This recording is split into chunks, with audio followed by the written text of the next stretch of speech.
She wrapped her only coat around a crying boy at a bus stop and gave him half her dinner. Hours later, a knock came at her door. The child's father stood there, a powerful mafia boss who controlled half the city. Her simple act of kindness had just made her the most protected woman in Chicago. And he wasn't letting her go.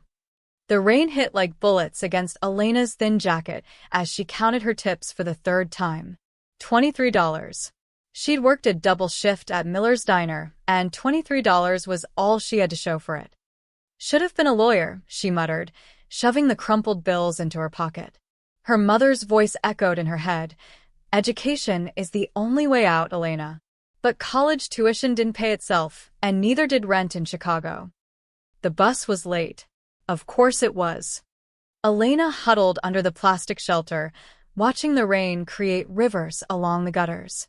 Her feet ached in her worn sneakers, and the smell of grease from the diner clung to her hair. She just wanted to get home, collapse on her secondhand couch, and forget this day ever happened. That's when she heard it. A sound that cut through the drumming rain. Crying. Not the annoying kind, the desperate kind. The kind that came from somewhere deep and broken. Elena's head snapped toward the noise. There, on the bench, barely visible in the dim streetlight, sat a little boy. He couldn't have been more than 5 or 6 years old. His dark hair was plastered to his forehead, and his small body shook with sobs and cold. People rushed past him. A man in a business suit. A woman with grocery bags. A teenager plugged into headphones. Everyone saw him. No one stopped. Elena's chest tightened. She knew that feeling, being invisible when you needed someone most. "Hey," she said softly, approaching the bench. "Hey, sweetheart. Are you okay?" The boy looked up at her with enormous brown eyes swimming in tears. He wore expensive-looking clothes, a navy blue sweater and pressed pants, but they were soaked through. His lips had a bluish tint. "Where are your parents?" Elena asked, crouching beside him despite the puddles soaking into her jeans. The boy just cried harder, his small frame trembling violently. Elena didn't think. She peeled off her jacket, her only decent jacket, and wrapped it around his shoulders. It swallowed him, but at least it was dry inside. "It's okay," she whispered, rubbing his back. "You're going to be okay." The boy buried his face in the jacket, his crying softening to hiccups. Elena's stomach growled, reminding her she'd skipped lunch to cover someone's shift. She reached into her bag and pulled out the dinner roll she'd saved from the diner, wrapped in a napkin, slightly squashed but still good. "You hungry?" she asked. The boy peeked out from the jacket. His lower lip quivered. Elena tore the roll in half and held out the bigger piece. "Here." "It's not fancy, but it's warm." Well, it was warm an hour ago. Tiny fingers reached out and took the bread. The boy nibbled at it, his eyes never leaving her face. "I'm Elena," she said, sitting beside him and biting into her half. "What's your name?" "Leo," he whispered. His voice was so quiet she almost missed it. "Le." "That's a strong name. You know what? You look like a little lion." She made a silly growling face, and for the first time, the corner of his mouth twitched. Almost a smile. "Where do you live, Leo? Can you tell me your address?" He shook his head, fresh tears spilling over. Okay. Don't worry." Elena pulled him closer, letting him lean against her side. "We'll figure it out. How about this? I'll tell you about the weirdest customer I had today. This guy ordered pancakes with ketchup. Can you believe that? Ketchup on pancakes." Leo's eyes widened in horror, and Elena laughed. "Right? I almost called the police. That should be illegal." She kept talking, making up ridiculous stories about the diner, the woman who tried to pay with Monopoly money, the kid who had broccoli in his dad's coffee cup. Anything to distract him from the cold and fear. Leo's grip on her hand was tight, like she was the only solid thing in a spinning world. 20 minutes passed. The rain didn't let up. Then Elena heard it, the screech of tires. A black SUV with tinted windows slammed to a stop in front of the bus shelter. Her heart kicked into overdrive. Two men in dark suits jumped out. They weren't police. They moved with military precision, their eyes scanning like hawks. "Leo," the first man shouted, relief flooding his face. Jesus Christ, Leo. The boy's head whipped around. "Marcus." The men rushed forward, and Elena instinctively pulled Leo closer. "Who are you?" "Where's security?"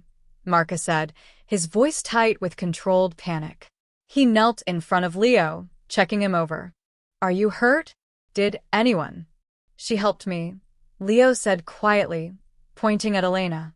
"She gave me her coat." The second man was already on his phone. "We found him." "Yes, sir. He's safe. Southwest corner of Michigan and 18th. "Yes, sir. Right away." Marcus looked at Elena properly for the first time. His expression shifted from relief to something else, assessment. "Thank you. We've been looking for over an hour." He slipped away from us at the park." Elena stood slowly, her mind racing. Security? Who had security for a kid? He was freezing, she said. "You should get him home. And maybe," she bit her tongue before saying, "maybe watch him better." "We will." "Thank you." Marcus gently lifted Leo into his arms. "Let's go, buddy. Your dad's losing his mind." "Wait," Leo said, reaching for Elena. "Your jacket." "Keep it," Elena said, forcing a smile even though she'd need every layer she owned for the walk home. "Looks better on you anyway, Lion."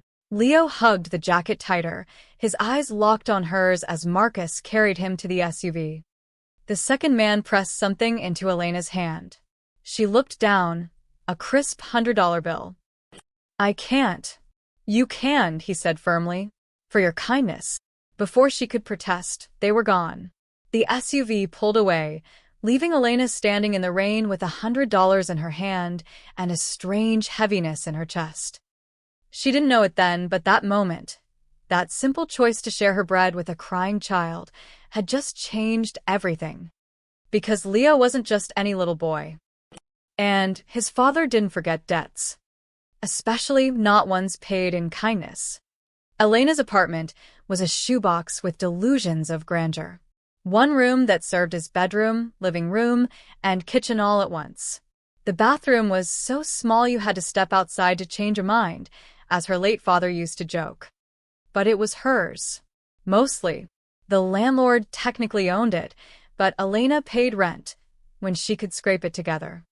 She'd made it home just after midnight, soaked to the bone and shivering. The $100 bill sat on her tiny counter like it might disappear if she looked away. She'd stared at it for 10 minutes, thinking about everything it could buy. Groceries, the electric bill, new shoes without holes in the soles. But something about it felt heavy, wrong almost. Elena shook her head. She was overthinking. A child had been in danger. She'd helped, and someone had given her money. Simple. Normal. Nothing weird about expensive security details and 5-year-olds in designer clothes. She peeled off her wet clothes and changed into her softest pajamas, a worn t-shirt with a faded Chicago Cubs logo and flannel pants. Her hair hung in damp tangles around her face. Too tired to deal with it. The instant ramen was almost ready when the knocking started. Not normal knocking. Not the tap-tap of a neighbor borrowing sugar. This was firm. Authoritative. The kind of knock that said, "Open this door, or we'll make our own entrance." Elena's heart stuttered. It was past midnight. Nobody knocked on her door past midnight unless something was very wrong. She crept toward the door, her hands shaking slightly. "Who is it?" "Miss Rossi." A man's voice, professional and clipped. "We need to speak with you. It's about earlier tonight." Leo. Elena's mind raced. Had something happened? Was he hurt? She fumbled with the chain lock and yanked the door open. Two men in dark suits stood in her hallway. The same men from the bus stop. She recognized Marcus immediately. But it was the man standing behind them who stole every ounce of air from her lungs. He was tall, maybe early 40s, with dark hair touched with silver at the temples. His suit probably cost more than her entire year's rent. But it wasn't the clothes that made her freeze. It was his presence, the way he commanded space without saying a word. His eyes were dark, calculating, and fixed entirely on her. "Miss Rossi," he said, his voice smooth as expensive whiskey. "May we come in?" It wasn't really a question. Elena stepped back on instinct, and the three men entered her cramped apartment. Suddenly, the space felt even smaller. They didn't belong here, not with their tailored suits and polished shoes among her thrift store furniture and peeling wallpaper. The man in charge looked around with no expression, taking in every detail. Elena felt exposed, like he could read her entire life story from the unmade futon and the stack of unpaid bills on the counter. "I'm Alessandro Moretti," he said finally, turning those dark eyes back to her. "Leo is my son." The name Moretti hit her like cold water. Even Elena, who barely watched the news, had heard that name. Whispered in the diner. Mentioned in newspapers. Alessandro Moretti, businessman, they called him. But everyone knew what that really meant. Her mouth went dry. "Is Leo okay?" Something flickered in Alessandro's expression. Surprise, maybe. He's fine. "Thanks to you. I didn't do anything special. He was just Alone." terrified. And everyone else walked past him. Alessandro took a step closer. Not threatening, but intentional. "You gave him your coat. Your food. You stayed with him in the rain when you could have gotten on your bus and forgotten he existed." Elena wrapped her arms around herself. "He's a kid. What was I supposed to do?" "Exactly what everyone else did." "Nothing." Alessandro reached into his jacket, and Elena's breath caught. But he pulled out an envelope. "I wanted to thank you properly." He held it out. Elena didn't take it. "My security already gave me money," she said quietly. "That was from them. This is from me." Alessandro's voice was patient, like explaining something to a child. "Open it." Elena took the envelope with numb fingers. Inside were bills. A lot of bills. She didn't count them, but her eyes caught the number on the first one. $500. And there were several more beneath it. "I can't accept this." She shoved the envelope back toward him. "It's too much." Alessandro didn't take it. "It's not enough. My son is everything to me. You kept him safe. I just gave him bread and told him stupid stories. You gave him kindness when he needed it most." Alessandro's jaw tightened. "That's not something I can put a price on. But I can try." Elena set the envelope on her counter, next to the $100 bill. "I appreciate it really. But I can't take thousands of dollars for being a decent person. That's just what anyone should do." The room fell silent. Marcus and the other guard exchanged glances.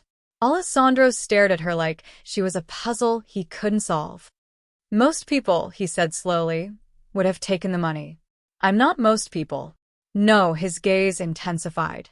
"You're not." Elena shifted uncomfortably. "Look, I'm glad Leo's okay. That's all I wanted. You don't owe me anything." Alessandro studied her for a long moment.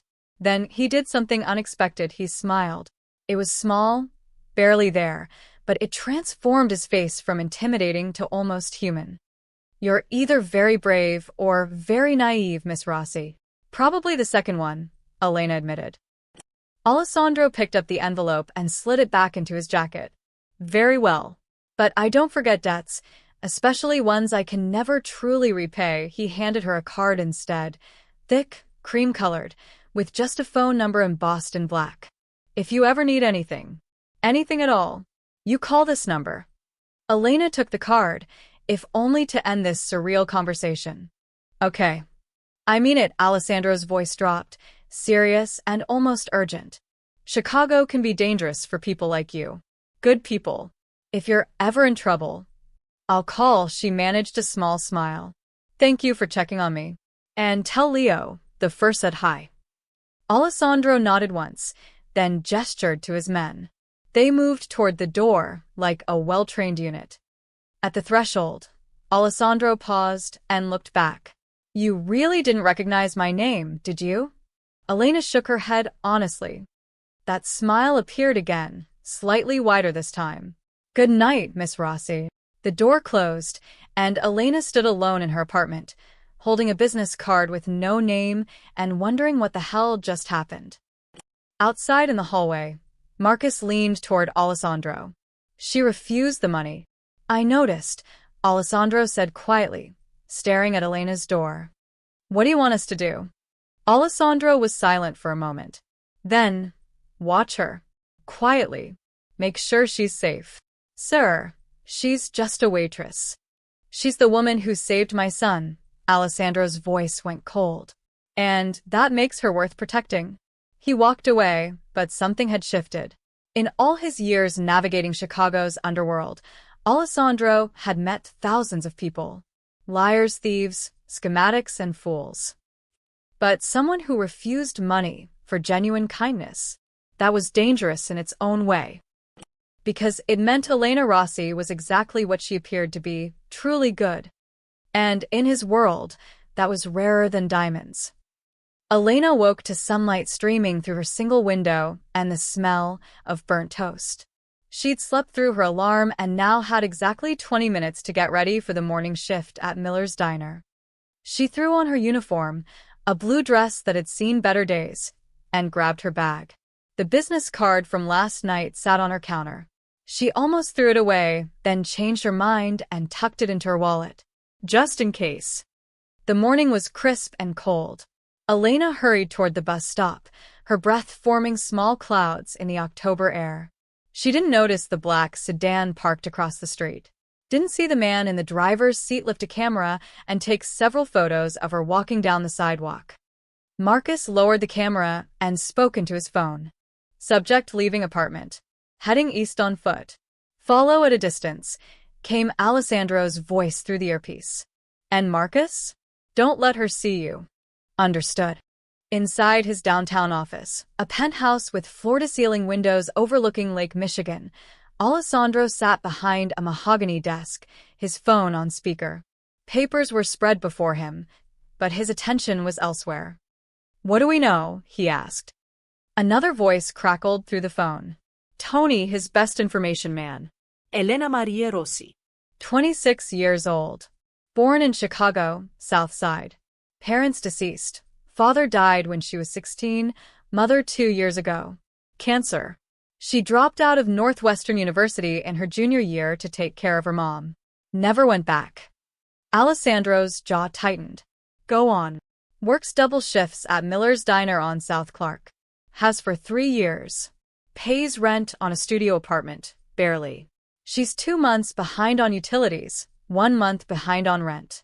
No criminal record. Not even a parking ticket. No drug use, no connections to any organizations. Tony paused. Boss, she's clean. Like, unusually clean. I couldn't find dirt if I planted it myself. Bank accounts. 1 checking account. Currently has $87. She's got student loan debt about $40,000. Makes payments when she can, but she's missed a few. No credit cards. No assets. No car. Alessandro leaned back in his chair, processing. Elena Rossi was exactly what she appeared to be. A young woman struggling to survive in a city that didn't care whether she made it or not. What about friends? Family? No living family. Few friends, mostly co-workers. She keeps to herself. Neighbors say she's quiet, polite. Always says hello. One old lady on her floor says Elena helps her carry groceries sometimes. Tony's tone shifted slightly. Boss, this girl's got nothing. No angles, no schemes. She's just getting by. Alessandro was silent for a long moment. Keep digging. I want to know everything. There's nothing left to find. Then find it anyway. He hung up and stared at the Chicago skyline. Leo had asked about the nice lady 3 times this morning. His son, who barely spoke to strangers, who'd been traumatized into silence after his mother's death 2 years ago, had connected with this woman in minutes. Alessandro's phone buzzed. A text from Marcus. She's at work. Diner on South Clark. We have eyes on all entrances. Good. Elena barely had time to breathe during the morning rush. The diner was packed with construction workers, students, and office employees grabbing coffee before starting their days. Her feet ached, her back protested, but she smiled at every customer. "More coffee, hon?" she asked the man at table 6. "You're a lifesaver," he said, pushing his cup forward. Elena poured, moved to table 8, took an order at table 3, delivered pancakes to table 10. The rhythm was automatic now. She could do this in her sleep. At the counter, old Mr. Peterson, a regular who'd been coming here since before Elena was born, waved her over. "Elena, sweetheart, you look tired." "I'm fine, Mr. P." She refilled his coffee without asking. He always wanted refills. "How's your daughter?" "Pregnant again. 4th grandkid." His wrinkled face beamed. "You should find yourself a nice boy. Settle down." Elena Lauged. "Maybe when I win the lottery." "You're too good for this place," Mr. Peterson said seriously. "Smart girl like you should be doing something better." "I like it here," Elena said, and meant it. The diner wasn't glamorous, but it was honest work. The people were real. Besides, who else would make sure you don't put too much sugar in your coffee? Outside, Marcus sat in a booth at the coffee shop across the street, laptop open, pretending to work. His eyes never left the diner's entrance. A second man, Vincent, sat in a parked car down the block. A third watched from a rooftop 2 buildings over. "Anyone suspicious?" Marcus said into his concealed mic. "Negative," came Vincent's response. "All clear from up top," the third man confirmed. Elena had no idea she was the most protected waitress in Chicago. That afternoon, Alessandro received a folder. Inside were photos. Elena walking to work, Elena laughing with an elderly customer, Elena sitting on her fire escape during her break, eating a sandwich. There was also a list of everything she owned, 7 outfits, mostly secondhand, 12 books, all from the library, a laptop that was 6 years old, a phone with a cracked screen, no television, no jewelry except for a simple silver necklace with her mother's wedding ring on it. Alessandro studied the photos for longer than necessary. In each one, despite everything, Elena was smiling. Not the fake smile people wore, like armor. A real smile, like she'd found something good in a world that had given her every reason to be bitter. His office door opened. Marcus entered and stood at attention. "Sir, she's finishing her shift." No incidents. Though he hesitated. "What?" "A man's been hanging around the diner, watching her. Not one of ours." Alessandro's expression went cold. Description. Caucasian, mid-30s, leather jacket. "He's been there 2 hours, ordered 1 coffee. Keep staring at her section. Get a photo. Run it through our database." Alessandro stood, buttoning his suit jacket. "And Marcus? If he approaches her, I want to know immediately." "Yes, sir." After Marcus left, Alessandro walked to his window and looked out over the city. Somewhere down there, Elena Rossi was finishing her shift, probably counting her tips, probably worrying about bills she couldn't pay. She'd refused his money, refused his help. But whether she wanted it or not, Elena Rossi was under his protection now. Because in Alessandro's world, debts were sacred. And kindness, true, selfless kindness, was the rarest currency of all. Someone had finally shown it to his son. He'd be damned if he let the world break her for it. The evening shift was brutal. A bachelorette party had taken over 3 tables, ordering everything on the menu and leaving a mess that looked like a food fight crime scene. Elena's tip came to $12 and a lipstick-stained napkin with "You're awesome" written in pink.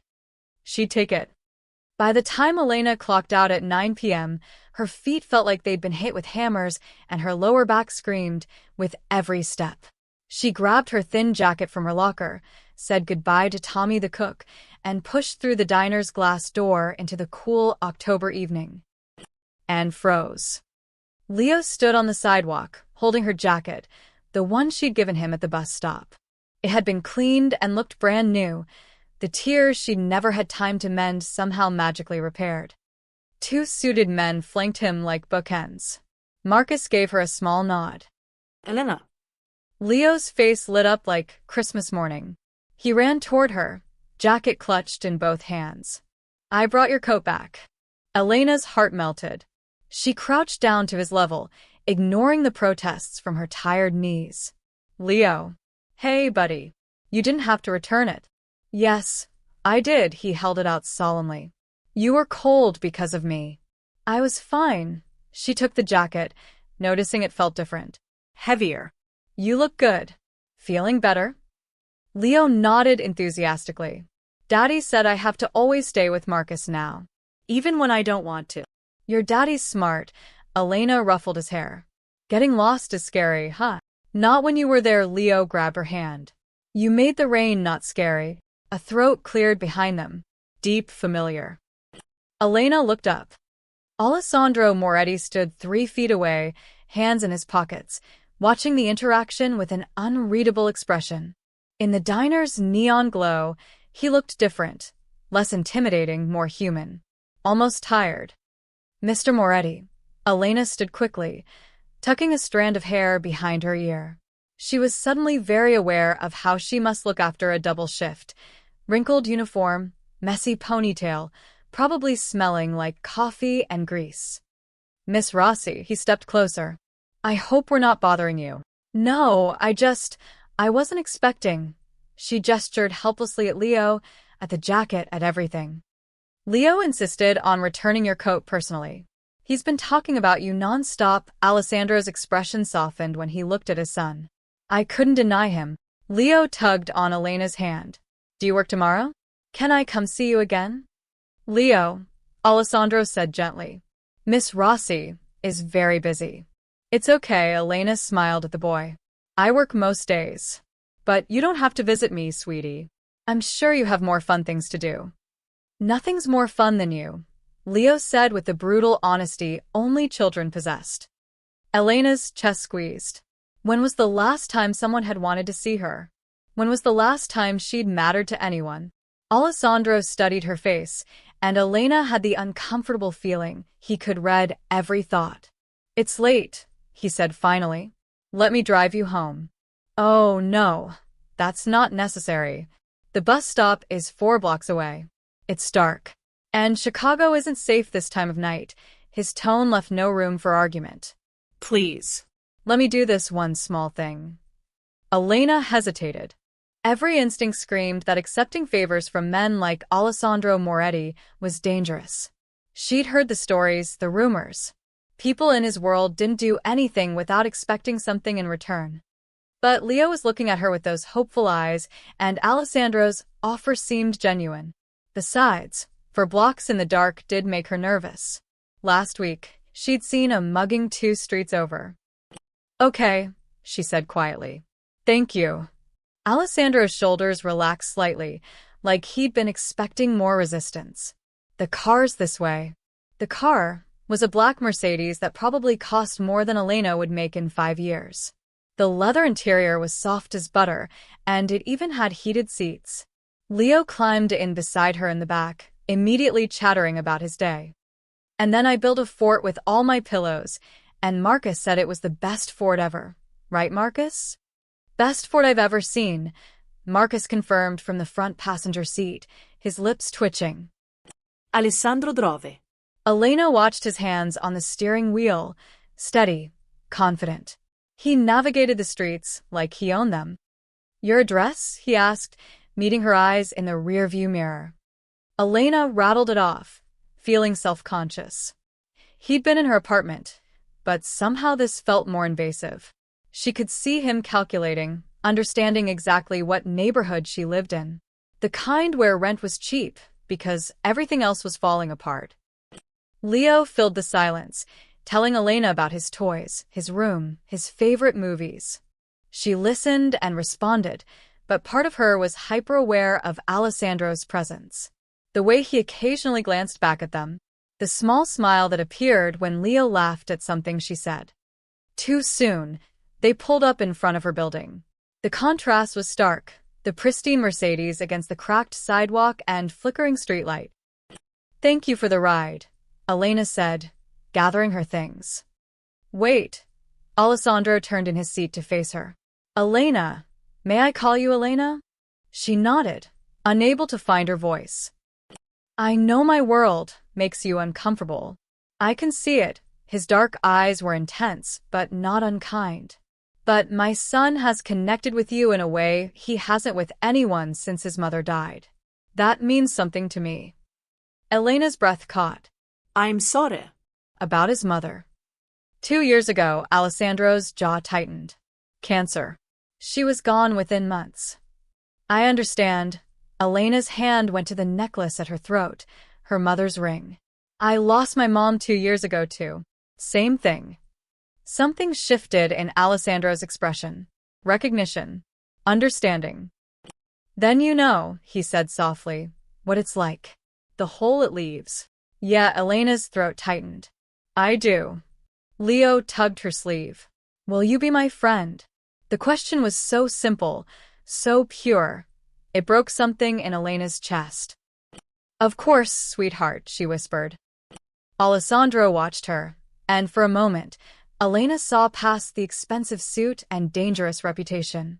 She saw a father who'd do anything to see his son happy. A man who understood loss. Be careful, Elena, Alessandro said as she opened the door. Chicago has shadows everywhere. I will, she hesitated. And thank you. Really. She climbed out, Leo waving enthusiastically from the window. As the Mercedes pulled away, Elena stood on the sidewalk, holding her repaired jacket and wondering how her simple life had suddenly become so complicated. Inside the car, Leo yawned. I like her, Daddy. I know. Piccolo. Alessandro watched Elena disappear into her building in the rearview mirror. So do I. Marcus shifted. Sir, that man from earlier, we identified him. Carlo Vega. He works for the Russo family. Alessandro's expression went cold. They're watching her. Appears so.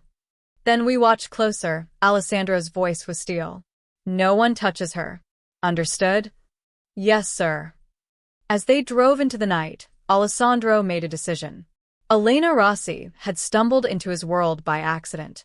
But now that she was here, now that his son had claimed her as a friend, she was under his protection. Whether she knew it or not. Elena woke to the sound of hammering. She groaned and checked her phone. 7 a.m. Her day off, and someone was making noise in the hallway. Perfect. She shuffled to her door in pajamas and squinted through the peephole. Her landlord, Mr. Kowalski, a man who usually ignored maintenance requests for months, stood in the hallway with a toolbox, actually fixing Mrs. Chen's door handle, the one that had been broken since July. Elena opened her door a crack. Mr. Kowalski. He jumped, nearly dropping his screwdriver. Miss Rossi. Good morning. Elena blinked. Mr. Kowalski had never said good morning in his life. He usually grunted and asked where his rent was. Is everything okay? She asked. Yes. Just doing some repairs. Long overdue, you know, he wiped his forehead. Actually, while you're here, your bathroom faucet. The one that drips. I'll fix that today, too. Elena started. You will? Of course. Can't have my tenants living with broken fixtures, he smiled, but it looked painful, like his face wasn't used to the expression. I'll stop by this afternoon. He scurried away before Elena could respond. Strange. By noon, Elena's faucet was fixed. So was the loose floorboard near her kitchen. And the window that wouldn't close properly. Mr. Kowalski worked with unusual enthusiasm, whistling off-key while he repaired 3 months' worth of ignored problems in 2 hours. All set, he announced, packing his tools. Oh, and Miss Rossi? About the rent. Don't worry about being a few days late. Pay whenever you can. Elena's mouth fell open. I'm sorry, what? No rules. You're a good tenant. Quiet. Respectful, he practically ran for the door. Have a nice day. The door closed, leaving Elena standing in her suddenly functional apartment, completely bewildered. What the hell was happening? That evening, Elena walked to the corner store for groceries. She had $40 to last until Friday, enough for rice, beans, eggs, and maybe some fruit if she was careful. The route took her past the usual characters. The teenagers who hung out by the liquor store, smoking and catcalling anyone in a skirt. They'd hassled Elena a dozen times.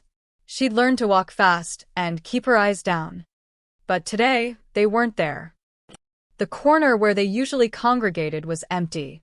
Clean, even. Someone had swept up the cigarette butts and broken glass. Elena slowed, confused. In 3 years of living here, that corner had never been empty at this time of night.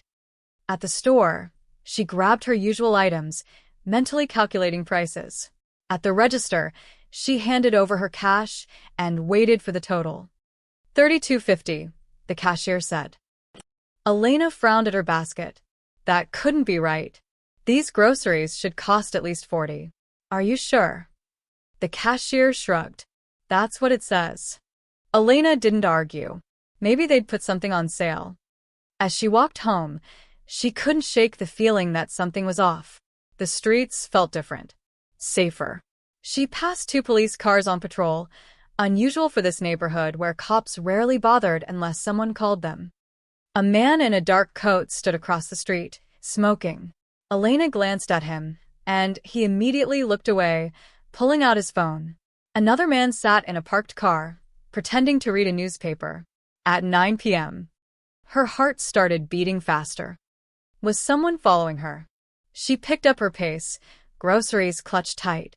Her building came into view, and she practically ran the last few yards, fumbling with her keys. Inside, she locked the door and leaned against it, breathing hard. You're being paranoid, she told herself. Nobody's watching you. But the feeling didn't go away. The next morning, Elena found an envelope slipped under her door.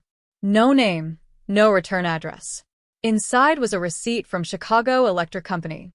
Her overdue bill, $237, marked paid in full. Elena's hands shook as she read it again. And again. This wasn't real. This couldn't be real. She checked her bank account on her phone. No withdrawal. The money hadn't come from her. Someone else had paid it. Her mind raced through possibilities. Her coworkers? No, they were all broke too. The diner owner? He barely paid minimum wage. Mr. Kowalski?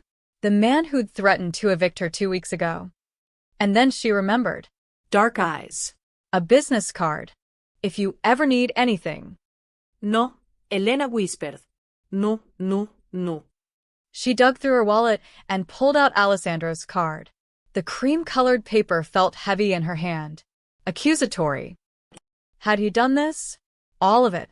Her phone rang, making her jump. Unknown number. Hello. Miss Rossi. Alessandro's smooth voice filled her ear.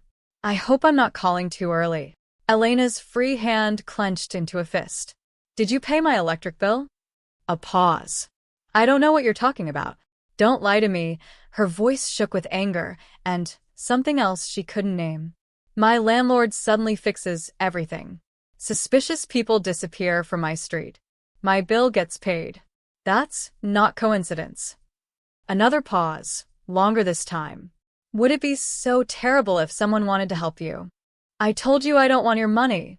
It's not about money, Elena, his voice was maddeningly calm. It's about safety. Chicago is dangerous. For you. It's dangerous for you and your world. I was fine before I met you. The words came out harsher than she intended, but she couldn't stop them. I don't need protection. I don't need fixing. I was handling my life. Were you? Alessandro's tone sharpened. You were 2 months behind on utilities. 1 month behind on rent. Walking through dangerous neighborhoods at night. Elena, I've seen your life. You're not handling it, you're drowning. The words hit like a slap because they were true. But hearing him say it, hearing the pity in his voice, made her want to scream. That's my life to drown in, she said quietly. Not yours to fix. Silence stretched between them. Elena could hear him breathing. I can't undo what's been done, Alessandro said finally. But I won't apologize for keeping you safe. I never asked to be kept. No. But my son asked me to keep his friend from being hurt. And I don't break promises to my son, his voice softened. Elena, whether you like it or not, You're part of our lives now. That means you're under my protection.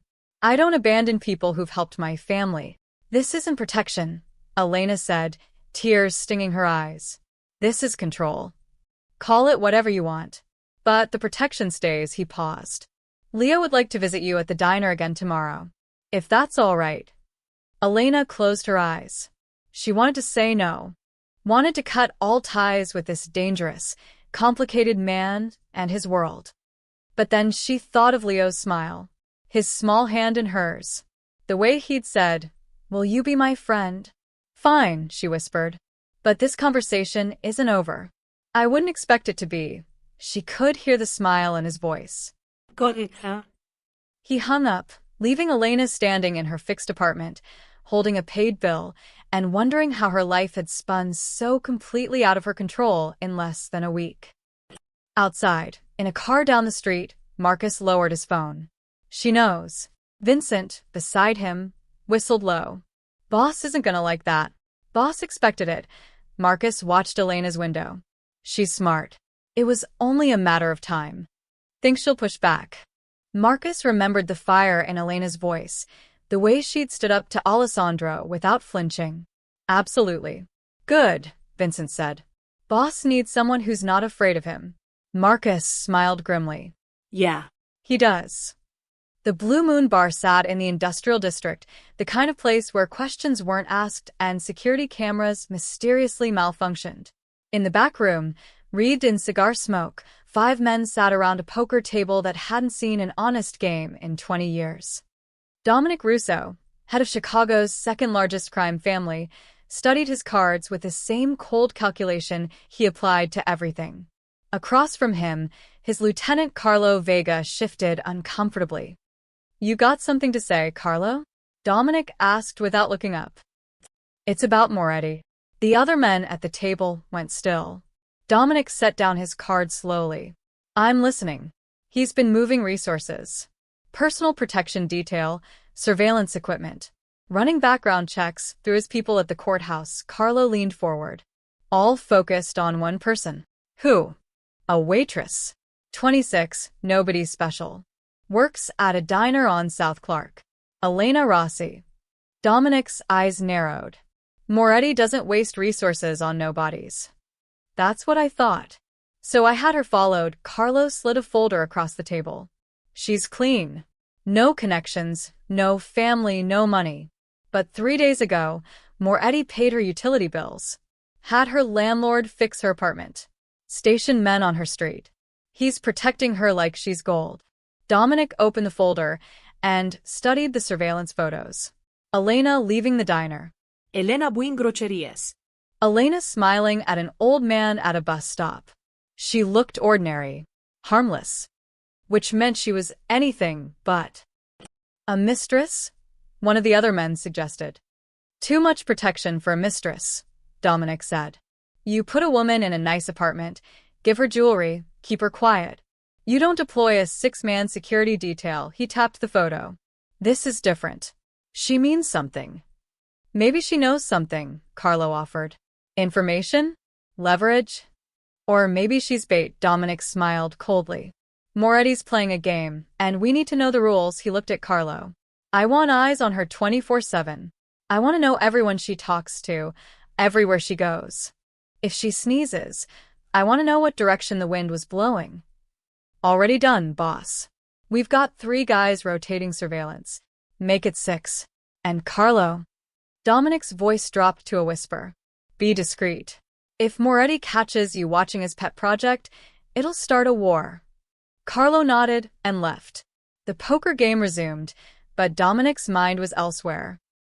Alessandro Moretti was the most calculating bastard in Chicago. He didn't make moves without 3 contingencies and an exit strategy. If he was protecting some random waitress, there was a reason. And Dominic intended to find out what it was. Elena wiped down table 6 for the 3rd time, her mind elsewhere. It had been 2 days since her argument with Alessandro, and she couldn't stop thinking about it. The protection hadn't stopped. If anything, it had increased.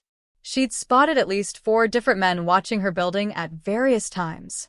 They were trying to be subtle, but Elena had grown up in Chicago. She knew what surveillance looked like. "You okay, honey?" Cheryl, the older waitress who'd worked at Miller's for 15 years, touched her arm.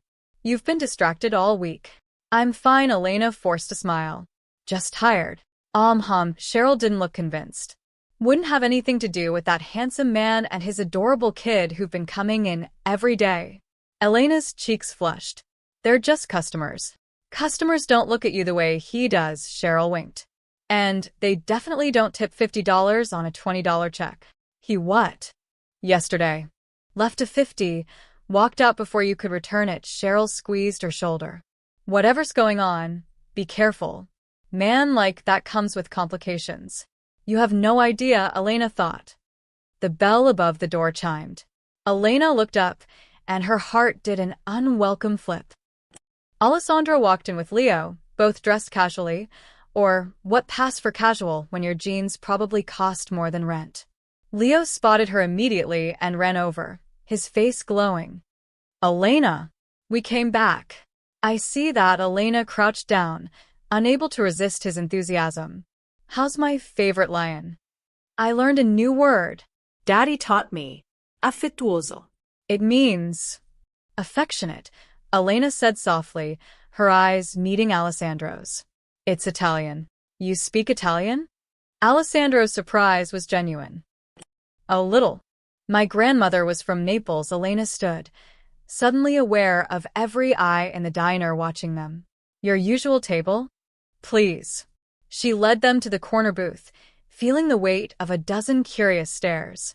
Alessandro slid in, and Leo bounced beside him, already chattering about his day. "Can I have chocolate chip pancakes?" Leo asked. "It's dinner time," Alessandro said patiently. "But Elena makes the best ones." "She does, doesn't she?" Alessandro looked at Elena, and something in his expression made her breath catch. "We'll have whatever you recommend." Elena took their order, hyper-aware of his gaze following her as she walked away. At the counter, Cheryl smirked. "Just customers, huh? Shut up." Across the street, in a van with tinted windows, two of Dominic's men watched through a camera lens. "The kid's all over her," the first one muttered. "Look at that. He's drawing her a picture." Boss was right. "She's not just some random girl," the second man zoomed in on Alessandro's face. "I've never seen Moretti smile like that. Not in 5 years." "Should we move closer?" No. "Moretti's got at least 3 guys within 50 feet. We get made, and we're dead." He lowered the camera. "But we keep watching. Sooner or later, we'll figure out what makes her so special." Inside the diner, Elena delivered their food and tried to ignore how natural it felt when Leo grabbed her hand and told her about his drawing. It was supposed to be a lion, but it looked more like a deformed cat. "It's perfect," Elena said sincerely. "It's for you. So you remember me when I'm not here." Elena's chest tightened. "I couldn't forget you if I tried, sweetheart." Alessandro watched the exchange in silence, his expression unreadable. When Leo was distracted with his food, he spoke quietly. "You're angry with me?" "Yes." Elena didn't bother denying it. "But you're here." "I'm here for him," she nodded at Leo. "Not you." "I know." Alessandro's voice was soft. "But I'll take it." Elena met his gaze and saw something there she hadn't expected. Vulnerability. Like he was afraid she'd disappear and take Leo's happiness with her. "He's lucky to have you," she said despite herself. "I'm the lucky one." Alessandro glanced at his son. "After Maria died, he stopped talking. Stopped smiling. The doctors said it was trauma. That he'd come back to us when he was ready." His eyes found hers again. "You brought him back in one rainy evening." "So yes, Elena. I'll protect you. I'll pay your bills. I'll station men on your street. Because you gave me my son back, and that's a debt I can never repay." Elena's anger crumbled. How could she stay mad at that? "You could just say thank you," she whispered. "Instead of trying to control my life. Would you have accepted it?" "No." "Then we're both stubborn." A slight smile. "We'll learn to work around it." Elena wanted to argue, but Leo tugged her sleeve, asking her to sit with them while they ate. She glanced at her other tables, all occupied but not needing immediate attention, and slid into the booth. Just for a minute, she told herself. But the minutes stretched into 20, filled with Leo's laughter and Alessandro's quiet presence, and Elena realized with growing alarm that she was starting to feel comfortable in this dangerous new world. Outside, hidden eyes watched and calculated. And in the shadows, plans were already forming. By the end of the week, Alessandro and Leo had become fixtures at Miller's diner. Monday lunch. Leo ordered grilled cheese, cut into triangles the way his mother used to make it. He told Elena about his piano lesson and made her promise to hear him play someday. Tuesday dinner.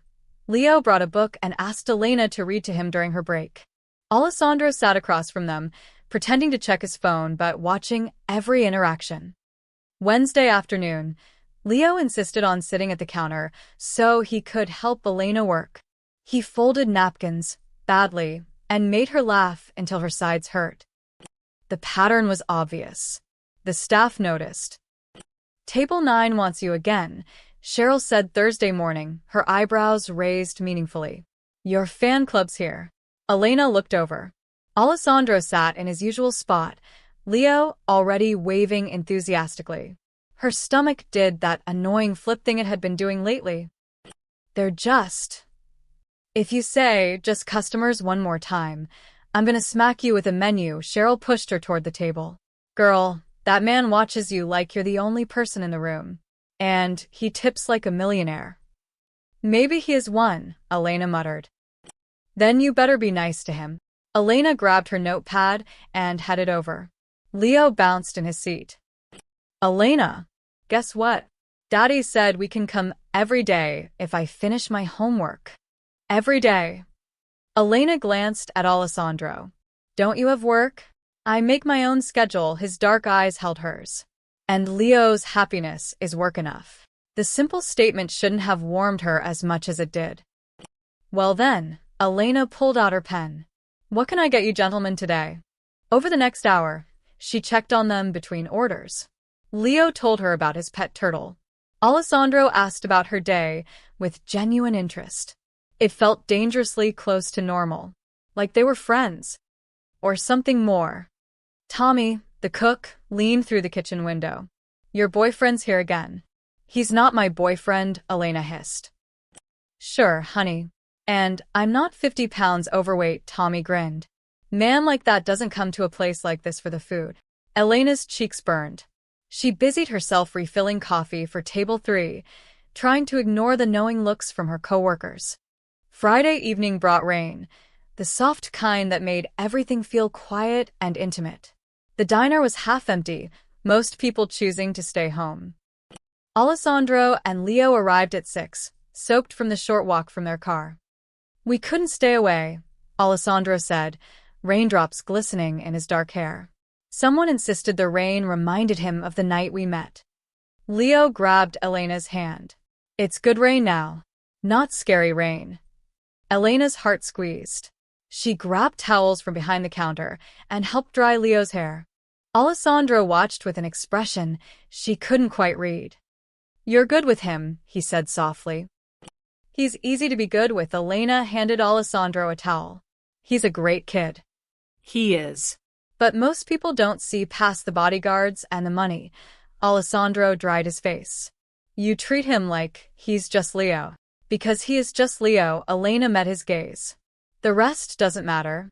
Something shifted in Alessandro's expression, surprise mixed with something deeper. You really believe that? Of course I do. The diner door chimed. Elena glanced up and felt her blood run cold. 3 men in leather jackets stood in the entrance, water dripping onto the worn linoleum.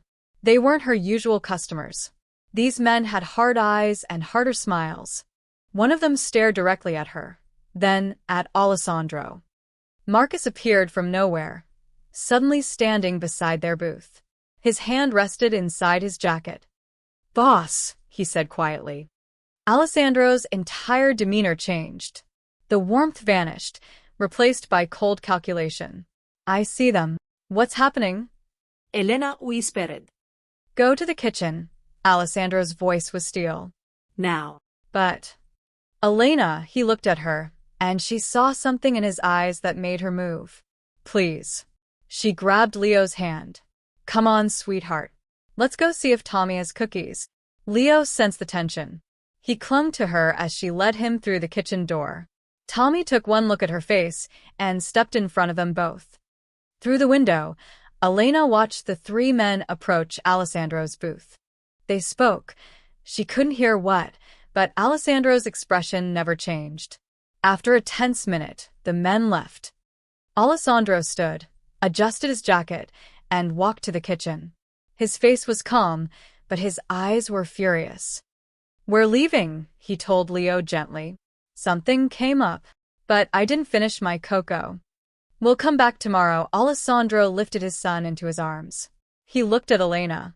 I'm sorry. This won't happen again. Who were they? Elena asked, even though part of her didn't want to know. Nobody important, but the lie was obvious. Marcus appeared with the car keys. Clear path to the vehicle. Vincent's already started the engine. They left quickly, professionally, like a military extraction. Elena stood in the kitchen, her heart pounding, finally understanding what she'd been avoiding. This wasn't just a powerful man being grateful. This was something bigger, darker, and she was already too deep to walk away unscathed. You okay? Tommy asked. No. Elena sank into a chair. I don't think I am. That night, Cheryl cornered her in the break room. Elena, honey, I've lived in Chicago my whole life. The older woman's voice was serious. And I know danger when I see it. Those men today. I know. Do you? Cheryl gripped her shoulders. Because that little boy is precious, and his father clearly cares about you. But men like that, they live in a different world. A violent world. And if you're not careful, you'll get caught in the crossfire. Elena thought about Leo's smile. Alessandro's rare vulnerability. The way she felt safe around them despite everything. What if I'm already caught? She whispered. Cheryl's expression softened with sadness. Then you better learn to swim in deep water fast. Because those men today, they weren't there for the coffee. Elena went home that night with Cheryl's words echoing in her head. She unlocked her apartment and froze. An envelope sat on her kitchen table. Thick. Expensive. She opened it with shaking hands. Inside was a note in elegant handwriting. I'm sorry for today. You deserve better than to be frightened in your workplace. Beneath it was a check. $20,000. Elena stared at it until the numbers blurred. This wasn't protection anymore. This was hush money. Payment to stay quiet about whatever she'd seen. Or maybe it was something else entirely. She picked up her phone and dialed the number on Alessandro's card. He answered on the first ring. Elena. I can't keep doing this, she said, her voice breaking. Every time I turn around, your world is crashing into mine. My coworkers are scared. Strange men are showing up. And now you're leaving me checks like I'm... Like you're what? His voice was sharp. Like I'm someone you need to pay to stay quiet. Silence. Then softer. That check is because you had to see violence today. Because my world touched yours and left you shaken. Not to keep you quiet. Never that. Then what do you want from me? Elena's tears finally spilled over. Why won't you just leave me alone? Because I can't. Alessandro's voice was raw, more honest than she'd ever heard it. Because my son asks about you every morning. Because you make him laugh again. And because when I look at you, I see something I thought I'd lost forever. What? Hope. The word hung between them. You make me believe good people still exist. That kindness isn't just a weakness to be exploited. And I'm selfish enough that I won't give that up. Even if I should. Elena closed her eyes, clutching the phone. This is going to end badly. I know. He paused.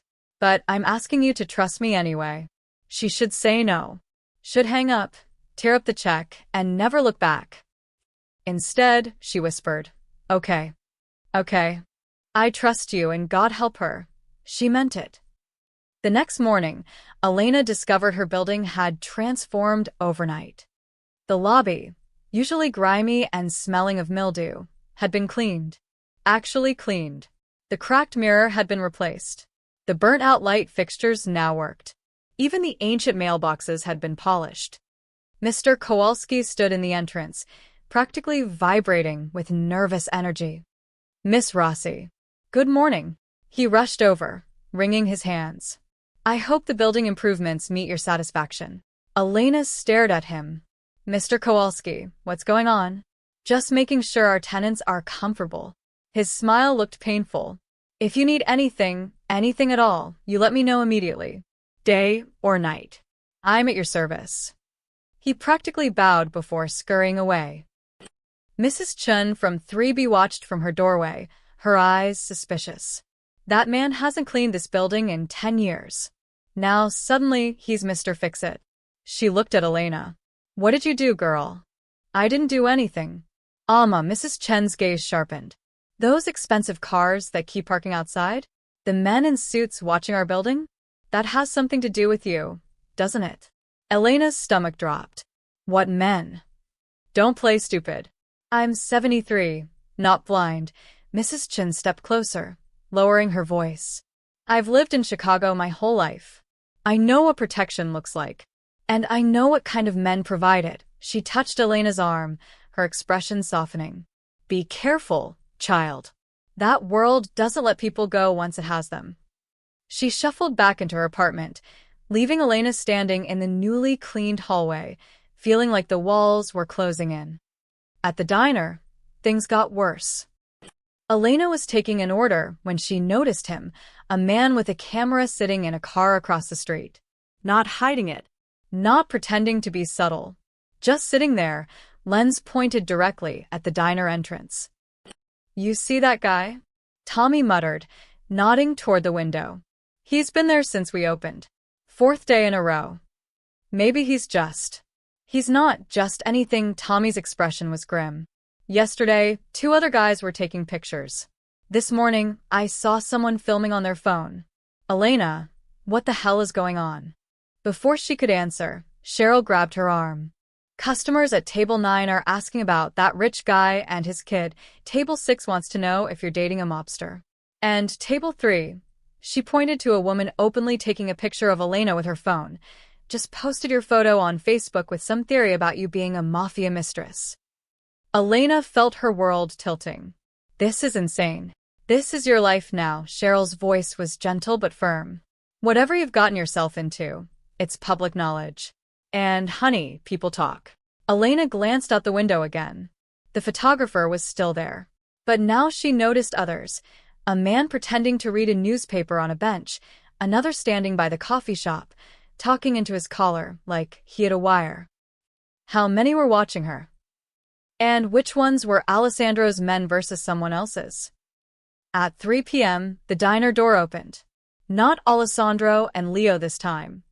Marcus entered, his expression grave. He scanned the room, then walked directly to Elena. We need to talk. Outside. Elena's heart hammered. I'm working. It's important. His tone left no room for argument. She told Cheryl she was taking her break and followed Marcus out the back entrance into the alley. 2 more of Alessandro's men stood guard at either end. What's happening? Elena demanded. We intercepted 2 men from the Russo family this morning. They were setting up long-range surveillance equipment aimed at your apartment. Marcus's jaw was tight. They know where you live, where you work, what route you take between them. They've been tracking you for days. Elena's legs felt weak. Why? I'm nobody. You're connected to Alessandro. That makes you valuable. Marcus stepped closer. Miss Rossi, we need to move you. Tonight. Somewhere safe. Move me? Elena's voice rose. I have a job, a life. Which won't matter if you're dead. Marcus didn't sugarcoat it. The Russos think you mean something to Alessandro. And they're right. Which means they'll use you to get to him. Or worse, to hurt Leo. The mention of Leo made Elena's blood run cold. They'd hurt a child. They'd hurt anyone if it served their purpose. Marcus softened slightly. I have orders to keep you safe. That means getting you out of the line of fire.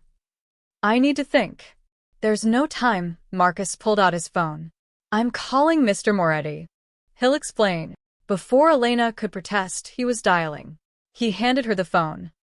Elena, Alessandro's voice was steady but urgent. Marcus told you that I'm being watched by criminals? Yes, he mentioned it. Then you understand why you need to leave your apartment. No, Elena's voice shook. I understand that your world is destroying mine. I understand that people are taking my picture, and my neighbors think I'm some kind of gangster's girlfriend. I understand that I can't walk to work without wondering if someone's following me. I know Alessandro's voice was pained. And I'm sorry. But I won't apologize for keeping you alive. Maybe I don't want to be kept. The words burst out before she could stop them. Maybe I want my normal, boring, broke life back. Silence. Then, I can't give you that. Why not? Because Leo needs you. Because you've become important to us. And because he stopped, and Elena heard him take a breath. Because the thought of something happening to you makes me feel things I haven't felt in years. Things I thought died with Maria. Elena's anger crumbled. Alessandro, let Marcus take you somewhere safe. Please. Just for a few days until we handle the Russo situation. I can't just abandon my job. I'll handle it. I'll pay your wages. I'll. Stop trying to fix everything with money. Elena's frustration peaked. I'm not your responsibility. Yes, you are. His voice was absolute. The moment you helped my son, you became my responsibility. That's how my world works. You protect what's yours. I'm not yours. Another pause, heavy with unspoken things. Not yet. The words hung between them, loaded with meaning Elena wasn't ready to unpack. I need to get back to work, she whispered. Elena. She handed the phone back to Marcus and walked inside, her mind reeling. The rest of her shift passed in a blur. Elena served customers on autopilot, hyper-aware of every person watching her. The photographer across the street. The woman at table 6 who kept staring. The 2 men who came in, ordered nothing, and left after 10 minutes of watching her work. When her shift ended at 8, Marcus was waiting by the back door. I'm walking you home. Elena didn't argue. She was too tired, too overwhelmed. They walked in silence, Marcus a solid presence beside her. Other men, Alessandro's men, formed a loose perimeter around them. Protection that felt more like a cage. At her building, Mrs. Chen stood outside, arms crossed. Those men were back today, she told Elena. Different ones. They asked about you. When you come home, when you leave, if you have visitors, her eyes were worried. I told them nothing. But Elena, this is getting dangerous. For all of us. Guilt crashed over Elena. Her neighbors were being questioned because of her. I'm sorry, she whispered. Don't be sorry. Be smart. Mrs. Chen squeezed her hand. Whatever you're involved in, make sure it's worth the price. Elena climbed the stairs to her apartment, Marcus following. Inside, he checked every room, every window. Lock your door. Don't open it for anyone except me or Mr. Moretti. He handed her a new phone. This is a secure line. Mr. Moretti's number is programmed. If anything feels wrong, you call immediately. How long will this last? Elena asked quietly. Marcus's expression was sympathetic. As long as you're important to Alessandro, you'll be a target. That's the reality. I'm sorry. He left, and Elena locked the door behind him. She stood in her small apartment, fixed up, cleaned, safe, and felt like a prisoner in a gilded cage. Her old phone buzzed. Text messages from coworkers, from acquaintances she hadn't talked to in months. Everyone wanting to know about that rich guy and those mobsters and what's really going on. Elena turned off her phone and curled up on her futon. She'd made her choice. She'd said she trusted Alessandro. But trust didn't make the fear disappear. And somewhere in Chicago's shadows, rival eyes were watching, waiting for the perfect moment to strike. The afternoon shift started like any other. Elena tied her apron, checked her tables, and tried to ignore the persistent feeling of being watched. At 2 p.m., Alessandro and Leo arrived. The routine had become comfortable. Leo's excited wave, Alessandro's subtle nod, Marcus taking position near the door, while Vincent watched from outside. Elena! Leo bounded over, clutching a drawing. Look, I made you another picture. It was a stick figure with wild hair holding hands with a smaller stick figure. That's you and me, Leo explained proudly. Best friends. Elena's heart melted. It's perfect. I'll put it on my fridge. Promise. Promise. Alessandro watched them with that expression he got sometimes, soft around the edges, like seeing them together healed something broken inside him. The usual? Elena asked. Please, Alessandro's phone buzzed. He frowned at the screen. I need to take this. Leo, stay with Marcus. But Daddy. 5 minutes. Alessandro kissed his son's head and stepped outside, phone pressed to his ear. Elena brought Leo crayons and a coloring sheet. He settled into the booth, humming while he drew. Marcus stood nearby, alert but relaxed. Everything was normal. Until it wasn't. The black van screeched to a stop outside the diner. Elena glanced up, her heart already kicking into overdrive. 4 men jumped out, moving fast. Too fast. Not bothering with subtlety. Marcus saw them a split second before they reached the door. Get down. The diner erupted in chaos. The men burst through the entrance, one pulling a gun. Customers screamed. Chairs scraped as people dove for cover. The kid, one man shouted. Get the kid. Elena's body moved before her brain caught up. She lunged for Leo, wrapping herself around him as he started to scream. Kitchen. Marcus roared, drawing his own weapon. Elena, go. Elena didn't think. She grabbed Leo and ran, his small body clutching her neck, his terrified sobs vibrating against her shoulder. It's okay, she gasped, even though nothing was okay.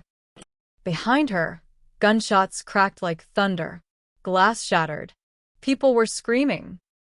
Elena burst through the kitchen door, Tommy's shocked face blurring past. She didn't stop. Couldn't stop. Back door. Tommy yelled, pointing. Elena ran, her lungs burning, Leo's weight making her arms shake. She hit the back door with her shoulder, stumbled into the alley, and slammed it shut behind them. Her hands fumbled with the lock, the deadbolt, the chain. Elena, I'm scared. Leo sobbed into her neck. I know, baby. I know. She set him down behind a dumpster, her body between him and the door. Listen to me. You stay here. You stay quiet. Can you do that?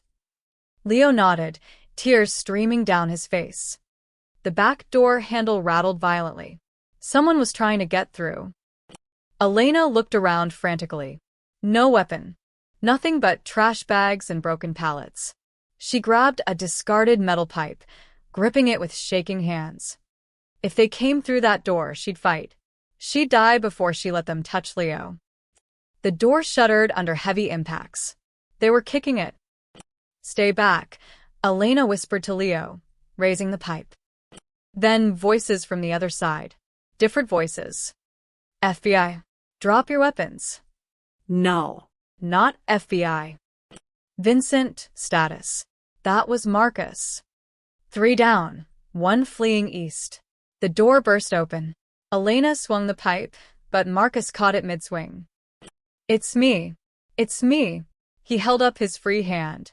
You're safe. We got them. Elena's legs gave out. She dropped the pipe and fell to her knees, gasping for air. Leo ran to her, and she wrapped him in her arms, both of them shaking violently. You're okay, she whispered into his hair. You're okay, you're okay. Alessandro appeared in the doorway, and Elena had never seen such raw fear on anyone's face. He looked at Leo, at Elena holding him, and something cracked in his expression. Leo, his voice broke. Figlio mio. Leo released Elena and ran to his father. Alessandro caught him, crushing him against his chest, his eyes squeezed shut. Daddy, Elena saved me, Leo cried. The bad men came, but Elena saved me. Alessandro's eyes opened and locked onto Elena's. The intensity there stole her breath, gratitude, fear, something deeper she couldn't name. "Are you hurt?" he asked her, his voice rough. Elena shook her head, unable to speak. Marcus appeared with a tablet. "Boss, you need to see this. Security footage." Alessandro reluctantly set Leo down, keeping one hand on his son's shoulder. Marcus angled the tablet so they could both see. The footage showed everything. The van. The armed men, Marcus engaging them, and Elena grabbing Leo, shielding him with her own body, running. The way she'd positioned herself between him and the door in the alley. The pipe raised, ready to fight men with guns despite having no chance of winning. Alessandro watched in silence, his jaw clenched so tight Elena could see the muscle jumping. "She didn't hesitate," Marcus said quietly. "Not for a second." Alessandro handed back the tablet. He walked to Elena, who was still on her knees in the dirty alley. He crouched in front of her, his face inches from hers. "You could have died," he said hoarsely. So could he. Elena's voice was steady despite her shaking hands. "I wasn't going to let them take him." Why? Alessandro's eyes searched hers desperately. "Why would you risk your life for him?" "Because I love him," the words came out simple. True. "Because he's just a little boy who's already lost too much. Because someone had to." Alessandro stared at her like she'd spoken a language he'd forgotten existed. Then he did something that shocked everyone present. He reached out and cupped her face in both hands, his thumbs gentle against her cheeks. "You protected my son twice now," he whispered. "Do you understand what that means to me? What you mean to me?" Elena couldn't breathe. Couldn't think. Could only feel the warmth of his hands and the weight of his gaze. "You're coming home with us," Alessandro said, and it wasn't a request. Tonight. "I won't risk your life again. You're under my protection permanently, and that means you're under my roof." "Alessandro." "This isn't a negotiation, Elena." His voice was steel wrapped in velvet. "You saved my son. Twice. That makes you family. And I protect my family with everything I have." Leo grabbed her hand. "Please come home with us? Please." Elena looked at the little boy she'd grown to love, then at his father, who'd somehow worked his way past all her defenses. The choice had already been made the moment she'd wrapped herself around Leo and run. "Okay," she whispered. "Okay." Alessandro's eyes closed briefly, relief flooding his features. When he opened them again, they held a promise. She was his now. To protect, to cherish, to keep safe. And God help anyone who tried to hurt her again. In his office across town, Dominic Russo watched his own footage of the ambush on a laptop screen. 4 of his men arrested or dead. The target, Leo Moretti, unharmed.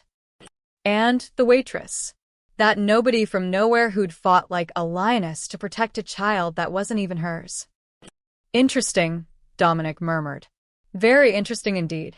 He closed the laptop, a cold smile spreading across his face. The game had just become much more complicated. And much more fun. The estate was nothing like Elena had imagined. Gates that required 3 security checks. A driveway that curved through manicured gardens.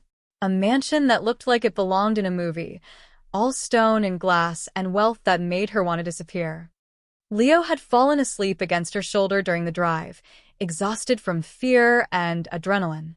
Elena held him carefully as Alessandro carried him inside, Marcus and Vincent flanking them like silent sentinels. "This way," Alessandro said softly, leading her up a grand staircase. Leo's room was fit for a prince. Airplane models hung from the ceiling. Bookshelves lined the walls. A bed shaped like a race car sat in the center, covered in soft blankets. Alessandro laid his son down gently, removing his shoes. Leo stirred, reaching for Elena even in sleep. "Stay," he mumbled. "Don't go." Elena's throat tightened. She squeezed his hand. "I'm right here, sweetheart." Alessandro watched them, his expression unreadable. After Leo settled back into sleep, he gestured toward the door. "We should talk." They walked in silence, through hallways that felt endless. Paintings that probably cost more than her entire life hung on walls. Everything was pristine, expensive, untouchable. Elena had never felt more out of place.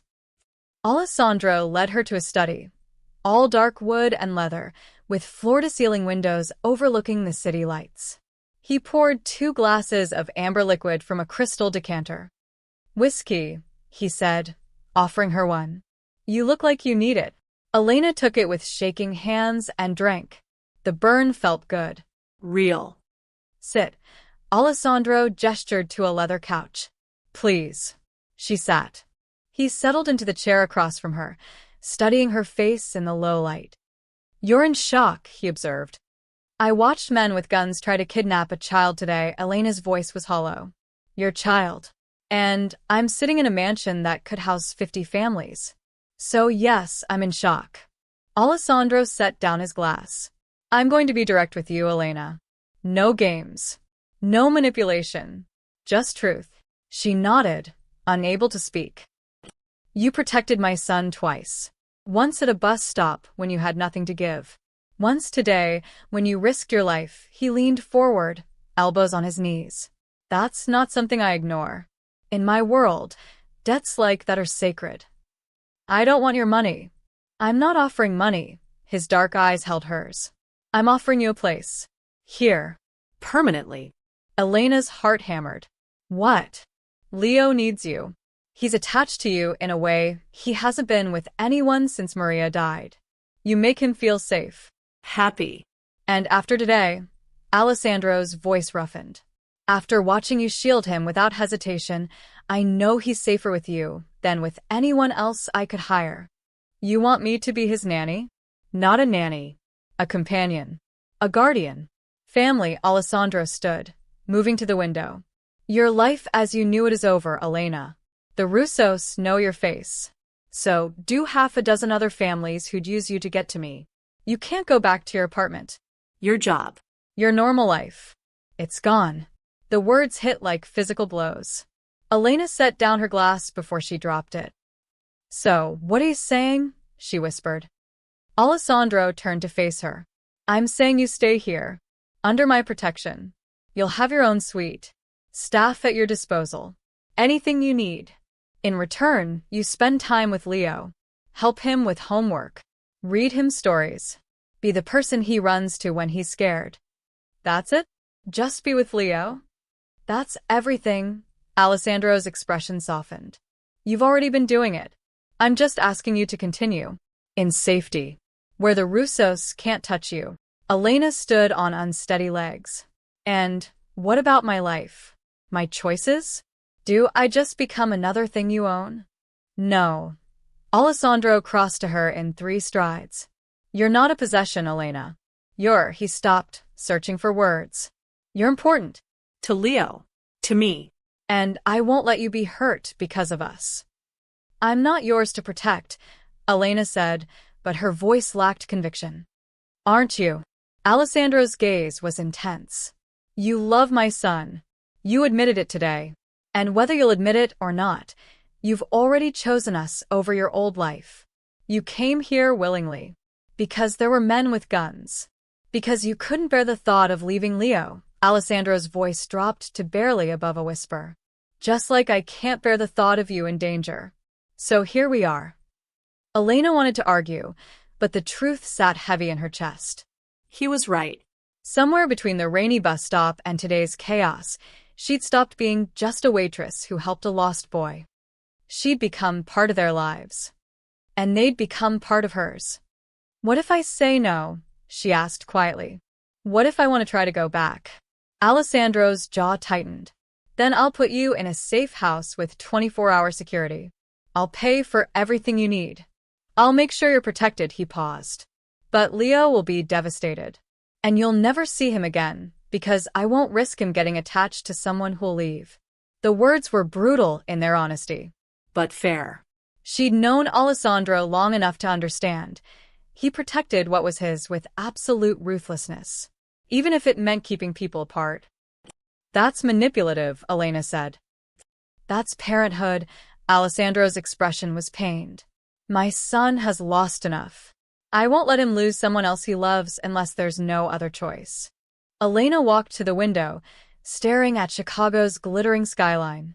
Somewhere out there was her tiny apartment, her job at the diner, her struggling, lonely, ordinary life. A life she'd been miserable in if she was honest. And here was Alessandro, offering her safety, Purpose. a child who loved her, a life that terrified and tempted her in equal measure. What happens when Leo grows up? She asked. When he doesn't need me anymore? Then you stay anyway. Alessandro's voice was closer now. He'd moved behind her, near enough that she could feel his warmth. Because by then you'll be family. And family doesn't leave. Elena closed her eyes. Your world is violent. Dangerous. Yes.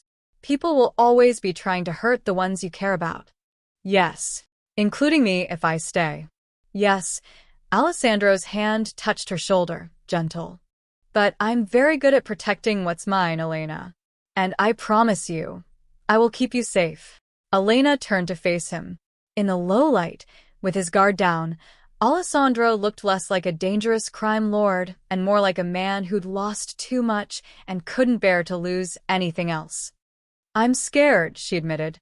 So am I. His honesty stunned her. Scared of failing you. Of failing Leo.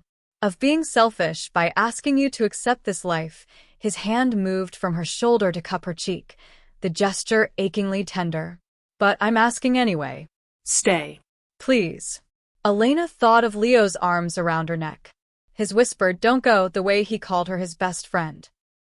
She thought of Alessandro's rare smiles. The way he looked at her like she was something precious. The safety she felt despite the danger, simply because he decided she mattered. And she thought of her empty apartment, her aching feet, her lonely nights eating ramen and wondering if this was all life would ever be. Okay, she whispered. I'll stay. Alessandro's relief was visible, his shoulders dropping, his eyes closing briefly. When he opened them again, they shone with something that looked dangerously like hope. Thank you, he said hoarsely. But I have conditions. His lips quirked. Of course you do. I'm not a prisoner. I can leave the estate. I can have friends. I can have my own life. With security. But yes. And you don't pay me like an employee. If I'm family, then I'm family. Not staff. Alessandro's smile widened. Agreed. And Elena took a breath. You're honest with me. About your work. About the dangers. I won't be kept in the dark. Alessandro studied her face for a long moment. Then he nodded.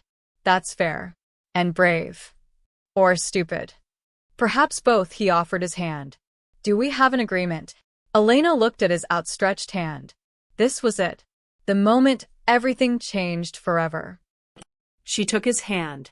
His fingers closed around hers, warm and sure. We have an agreement, she said. And just like that, Elena Rossi, struggling waitress from Chicago's South Side, became part of Alessandro Moretti's family. For better or worse. Elena didn't sleep. The guest suite Alessandro had given her was larger than her entire apartment. A king-sized bed with sheets that probably cost more than her monthly rent. A bathroom with heated floors and a shower big enough for 3 people. Windows overlooking gardens lit by subtle landscape lighting. It was beautiful. Surreal. Terrifying. She sat on the edge of the bed in borrowed pajamas, soft cotton that smelled like expensive detergent, and stared at her reflection in the full-length mirror across the room. Who was she now? Not the struggling waitress counting tips. Not the girl who dropped out of college to care for her dying mother. Not the woman who ate ramen 4 nights a week and wore secondhand clothes. This Elena had agreed to live in a mansion. To be part of a crime lord's family. To raise a child who wasn't hers, but somehow felt like he was. Her phone, the old one, not the secure one Alessandro had given her, sat on the nightstand. 23 unread messages. Cheryl asking if she was okay. Tommy wondering if she'd been hurt. Mr. Peterson from the diner, hoping she'd survived. Whatever the hell happened. Her old life, reaching out. Worried. Waiting. Elena picked up the phone and typed carefully. I'm safe. I'm sorry I can't explain everything, but I need to leave Chicago for a while. Thank you for being kind to me. Elena. She sent it to everyone who'd messaged, and then, after a long moment of hesitation, she turned off the phone. The old Elena was gone. Time to learn how to be the new one. Morning came too quickly. Elena had finally dozed off around 5 a.m., only to wake at 7 to soft knocking. Miss Rossi. A woman's voice, accented and professional. Mr. Moretti asked me to check if you needed anything. Elena opened the door to find a woman in her 50s with kind eyes and gray hair pulled into a neat bun. I'm Rosa, she said with a warm smile. Head housekeeper. Though honestly, that's a fancy way of saying I make sure this place doesn't fall apart. She held out a tray with coffee, fruit, and pastries. I thought you might be hungry. Thank you. Elena took the tray, feeling awkward. You didn't have to. Mr. Moretti was very clear. You're not a guest. You're family, which means I'm here to help, not to serve. Rosa's eyes twinkled. Though between you and me, I've worked for this family for 15 years. It's nice to see someone good finally walk through these doors. Elena didn't know what to say to that. Rosa stepped back. Mr. Moretti is handling some business this morning, but he left instructions. Marcus will take you to your apartment to collect your things. You're to take whatever you want. Reality crashed down. This was really happening. When? Elena asked. Whenever you're ready. An hour later, Elena stood outside her apartment building for what felt like the last time. Marcus and Vincent flanked her. Two other men she didn't recognize waited by a black SUV. Mr. Kowalski appeared in the lobby entrance, wringing his hands. Miss Rossi, I heard about the incident at the diner. Are you all right? I'm fine. Elena managed to smile. I'm actually moving out today. I know I have a week left on rent. Already handled. Mr. Kowalski's nervousness was palpable. Mr. Moretti's people contacted me this morning. Paid through the end of the lease. Even paid for damages to the unit, though there aren't any. He paused. You're a good tenant, Miss Rossi. I'm sorry to see you go. Because you're terrified of what Alessandro will do if I'm not happy, Elena thought but didn't say. Thank you, Mr. Kowalski. Upstairs, her apartment looked smaller than she remembered. Sadder. The few belongings she'd accumulated over the years seemed pathetic in the morning light. Take your time, Marcus said quietly, standing by the door. We're in no rush. Elena moved through the space mechanically. Clothes into a suitcase. Books into a box. Her mother's wedding ring, always around her neck, but she grabbed the small jewelry box that held her mother's other pieces. Photos from college, before everything fell apart. Her father's old watch that didn't work anymore. Everything she owned fit into 3 boxes and 2 suitcases. 3 years of her life, packed in under an hour. Mrs. Chen appeared in the doorway, breathing hard from the stairs. I heard you were leaving. Mrs. Chen. Don't. The old woman held up a hand. I know what I know. And I know you're doing what you have to do. She pressed something into Elena's hand. A small jade Buddha on a chain. My mother gave this to me when I came to America. For protection. For luck. Her eyes were wet. You're going to need both, child. Elena's throat closed. She hugged Mrs. Chen tightly. Thank you. For everything. You be smart. You be careful. And you remember, you're stronger than you think. Mrs. Chen pulled back, cupping Elena's face. Your mother would be proud. You saved a child. That matters more than anything. After Mrs. Chen left, Elena took one last look around. The leaky faucet Alessandro had fixed. The window that finally closed properly. The tiny kitchen where she'd eaten 1,000 lonely meals. Goodbye, she whispered. Back at the estate, Rosa showed Elena to her permanent suite. Not a guest room, her room. It was stunning. Cream walls with soft gray accents. A sitting area with a fireplace. Bookshelves waiting to be filled. French doors that opened onto a private balcony overlooking the gardens. Mr. Moretti had it prepared last night, Rosa explained. He wanted you to feel welcome. If there's anything you'd like to change. It's perfect, Elena breathed. And it was. Too perfect. Like stepping into someone else's life. The staff has been instructed, Rosa continued. You're to be treated with the same respect as Mr. Moretti himself. If anyone gives you trouble, you come directly to me or to Alessandro. I'm not used to this, Elena admitted. People helping me, treating me like I matter. Rosa's expression softened. You saved Leo's life. Twice. In this house, that makes you sacred, she patted Elena's hand. Now, let me show you where everything is. Leo will be home from his tutor in an hour, and he's been asking about you every 5 minutes.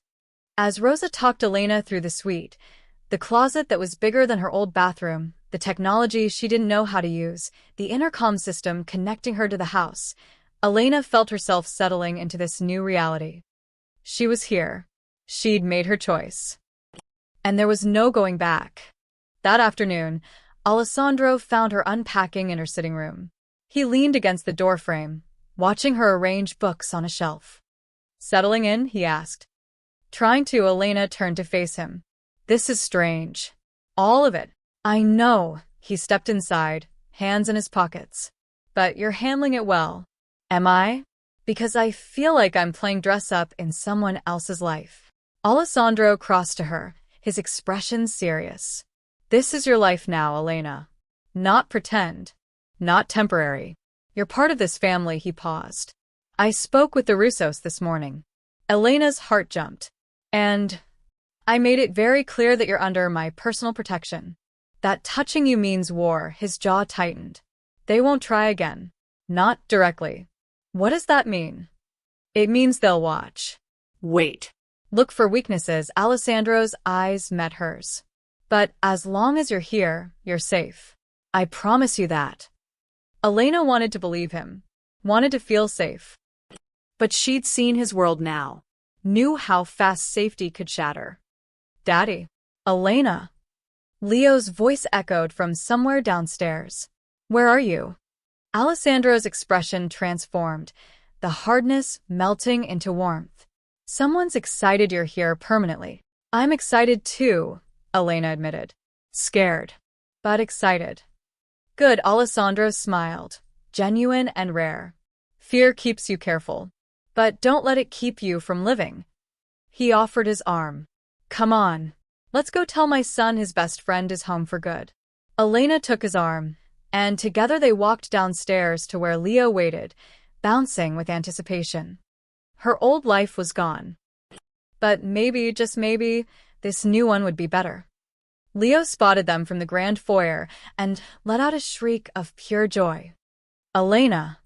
He ran full speed, his small legs pumping, his face glowing with happiness. Elena barely had time to brace herself before he crashed into her, wrapping his arms around her waist with fierce determination. You're here. You're really here. He looked up at her, eyes shining. Daddy said you're staying forever. I'm staying, Elena confirmed, kneeling to his level. If that's okay with you. Okay? It's the best thing ever. Leo hugged her again, tighter. Now I have a daddy and an Elena. I'm the luckiest kid in the whole world. Elena's eyes burned with tears she refused to let fall. How had this little boy worked his way so completely into her heart? How had 10 days changed everything? I'm pretty lucky too, she whispered, kissing his forehead. Come on, I have to show you my room. And the game room. And the library, it has 1,000,000 books. Leo grabbed her hand, tugging insistently. And the gardens. We have a fountain with fish. Real fish. Leo, Alessandro said gently. Let Elena breathe. She just got here. But Daddy. How about this? Elena interrupted. You show me one thing now, and we'll explore the rest together tomorrow. Deal? Leo considered this with the seriousness of a business negotiation. Two things, Elena agreed, laughing. Yes. Leo pumped his fist and dragged her toward the stairs. First, my room. I have a telescope. As they disappeared up the staircase, Leo's excited chatter echoing through the mansion, Alessandro stood in the foyer with Rosa beside him. That boy hasn't smiled like that since his mother passed, Rosa said quietly. Miss Rossi is good for him. She is. Alessandro couldn't take his eyes off the stairs where they'd vanished. Even now, he could hear Leo's laughter from somewhere above. Real laughter. The kind that came from genuine happiness, not polite pretending. And she's good for you too, sir, Rosa added with the familiarity of someone who'd known him for 15 years. If you don't mind me saying, Alessandro glanced at her. Oh, you smile more. You're home more. You look at her the way you looked at Miss Maria, like she's something precious. Rosa's expression was knowing. That girl doesn't realize it yet, but she's not just here for Leo. Rosa. I'm just saying what everyone in this house can see, she patted his arm. Don't wait too long to figure it out yourself. She walked away, leaving Alessandro alone with thoughts he'd been avoiding for days. Elena was here for Leo. That was the agreement. The arrangement. But even Alessandro couldn't lie to himself that well. 2 hours later, he found them in the library. Leo had fallen asleep on Elena's lap, a book about constellations open beside them. Elena stroked Leo's hair absently, staring out the window at the gardens bathed in golden afternoon light. She looked peaceful, like she belonged there. He wore you out, Alessandro said softly from the doorway. Elena smiled, without looking away from the window. He has the energy of 5 kids. How do you keep up? I don't. That's why I needed you. Alessandro entered and sat in the chair across from them. He's going to sleep well tonight. Good. Elena finally looked at him. Alessandro, can I ask you something? Anything. Why me? She gestured around the library. You could have hired professionals. People trained for protection, for childcare. Why trust a waitress who knew nothing about your world? Alessandro was quiet for a long moment, choosing his words carefully. Because everyone else would have wanted something, he said finally. Money, status, connection to power. They'd see Leo as a means to an end. He leaned forward, his elbows on his knees.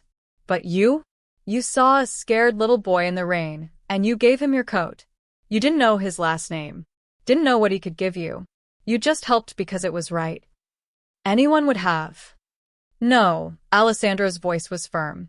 They wouldn't. People walked past him that night. Dozens of them. You were the only one who stopped. His eyes held hers. That's why you. Because you're good, Elena. Genuinely good. And my son deserves that. Deserves you. Elena's breath caught. I don't know if I'm as good as you think. You are. I've spent 20 years reading people, understanding their motives, seeing through their lies. Alessandro's intensity made her skin warm.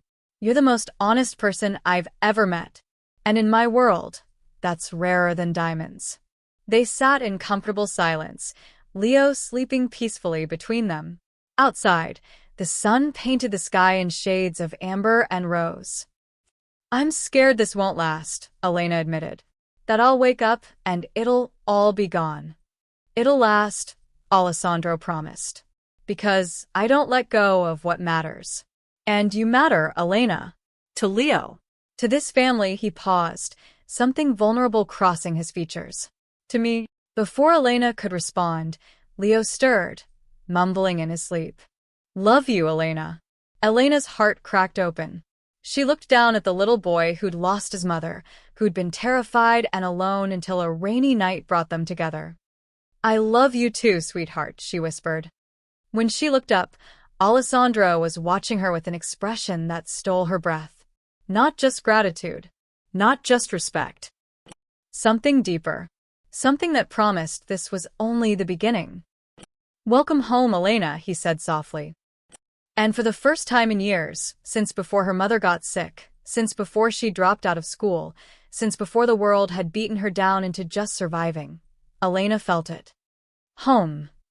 Outside, Marcus stood at his post by the garden entrance, watching through the window as Elena laughed at something Leo said after waking up.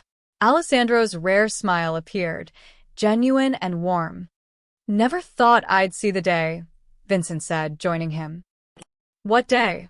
The day Alessandro Moretti looked at someone like that. Like she's the most important thing in the room. Marcus smiled.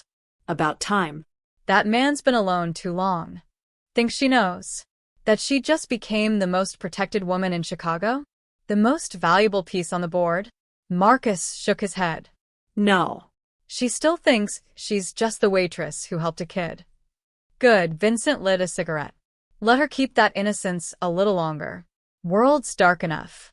Inside, Leo dragged Elena toward the piano, insisting she hear him play.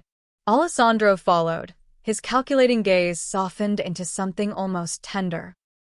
The woman who'd once shared her bread with a crying child at a rainy bus stop now stood in the home of one of Chicago's most powerful men, not through force or manipulation, but through the simplest gift of all: kindness. And sometimes, kindness was the strongest currency in the darkest world.